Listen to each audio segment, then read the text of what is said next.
PSP के मरकजी vice chairman और साबिक एमपीए सैयद हफीजुद्दीन एडवोकेट की पाकिस्तान हाउस हैदराबाद में प्रेस कॉन्फ्रेंस, जिनका कहना था कि पाकिस्तान पीपुल्स पार्टी सिंध पर मुसलसल 13 साल से मुसलत थे। मुतनाज़ा बल्दियाती तरमीमी बिल में तमाम इख्तियारात वापस ले लिए गए हैं। इस बिल के खिलाफ पूरे सूबे में अपना नुक्ता नजरिया पेश करेंगे। शहरी इलाकों से पीपुल्स पार्टी का रवैया सबके सामने है। कराची दूध देने वाली गाय है, उसे पीपुल्स पार्टी काटना चाहती है और कब्जा करना चाहती है। सूबाई हुकूमत ने कराची व हैदराबाद को खास टारगेट बनाया हुआ है। पहले रोजगार छीना, नौकरियां नहीं दी, तालीम को तबाह किया, अब कोहसार मेडिकल कॉलेज को भी खत्म करवाना चाहती है। अगर कोई समझता है कि पुरअमन तरीके से उनके सामने हाथ जोड़ेंगे तो वो वक्त चला गया। इस बल्दियाती निज़ाम को नहीं मानते जो पीपल्स पार्टी हम पर मुसल्लत करना चाहती है। आज आपको यहाँ तकलीफ़ देने का मकसद सिंध हुकूमत जो पिछले 13 साल से ज़्यादा अरसे से मुसलसल मुसल्लत है, उससे पहले भी ये मुसल्लत थी, लेकिन इनका ये 13वां साल आ गया है। इनकी ये बुनियादी ज़िम्मेदारियों पे तो कोई तवज्जो देते नहीं हैं। इनको पिछले 13 वर्षों में 10,000 अरब से ज़्यादा के फंड्स मिले। आज सिंध का हाल ये है कि लाड़काना से लेकर कराची तक आप देखिए कि कुत्ते के काटने की दवा नहीं मिलती, लोगों को बुनियादी सहूलतें नहीं मिलती।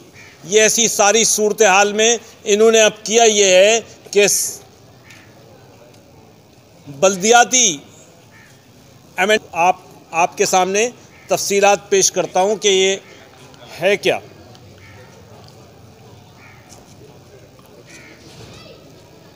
तो ये है कि इन्होंने किया ये है कि जो मुतनाज़ा एक्ट था 2013 का, उसमें ये अमेंडमेंट लाए हैं। मैं उसको मुतनाज़ा इसलिए कह रहा हूँ कि पाक सरजमीन पार्टी और मुल्क की दीगर सियासी पार्टियां सिवाय पाकिस्तान पीपल्स पार्टी के इस एक्ट को नहीं मानती। इस एक्ट के ज़रिए इन्होंने सिंध के बिलखुसूस अर्बन एरियाज़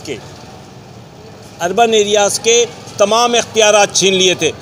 इसी तरीके से इन्होंने जो इख्तियारात सल्ब किए थे, उन सल्ब शुदा इख्तियारात के बाद उन्होंने किया ये है कि फिर दोबारा से इन्होंने उसमें जो इख्तियारात बाकी रह गए थे, अब वो इख्तियारात क्या बाकी रह गए थे? हेल्थ के इख्तियारात, एजुकेशन के इख्तियारात, ट्रांसपोर्ट के इख्तियारात, इसके अलावा कॉलेज एजुकेशन के इख्तियारात, एजुकेशन के तमाम इख्तियारात। और मैं आपको अगर लिस्ट सुनाऊं जिस शेड्यूल के तहत इन्होंने कराची, ख़ास तौर पे कराची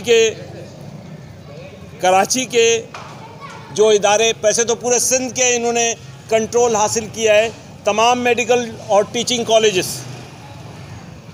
हॉस्पिटल्स, जिसमें अब्बासी शहीद हॉस्पिटल शामिल है, सोबराज मैटरनिटी होम शामिल है, सरफराज शहीद हॉस्पिटल शामिल है, स्पेंसर्स आई हॉस्पिटल शामिल है, लिपर्सी हॉस्पिटल शामिल है। मिल्क सप्लाई की तमाम स्कीमें इन्होंने ले ली हैं। इंतहा ये हो गई कि डेथ और बर्थ सर्टिफिकेट के जो यूनियन काउंसिल के पास इख्तियारात थे इशू करने के, वो भी इन्होंने वापस ले लिए हैं।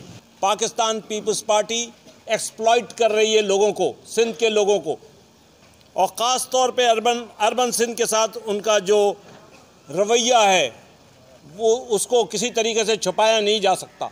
अर्बन सिंध, कराची, हैदराबाद, सक्कर, नवाबशाह, लाड़काना, ये तमाम अर्बन सिंध के साथ जो उनका, और ख़ास तौर पे कराची के साथ है, कोई ज़्यादा बोलने वाली बात नहीं है। कराची एक ऐसी दूध देने वाली गाय है जिसको ये काटना चाहते हैं पूरी तरीके से। आप सोचें कि लियाकताबाद का टैक्स पूरे लाहौर के टैक्स से ज़्यादा है। जो टैक्स लियाकताबाद, सिर्फ एक लियाकताबाद पे करता है, मार्केट और उसका एरिया। कैमरामैन उमर हैरत के साथ इमरान चलकियारी, धूम न्यूज़ 24/7 हैदराबाद।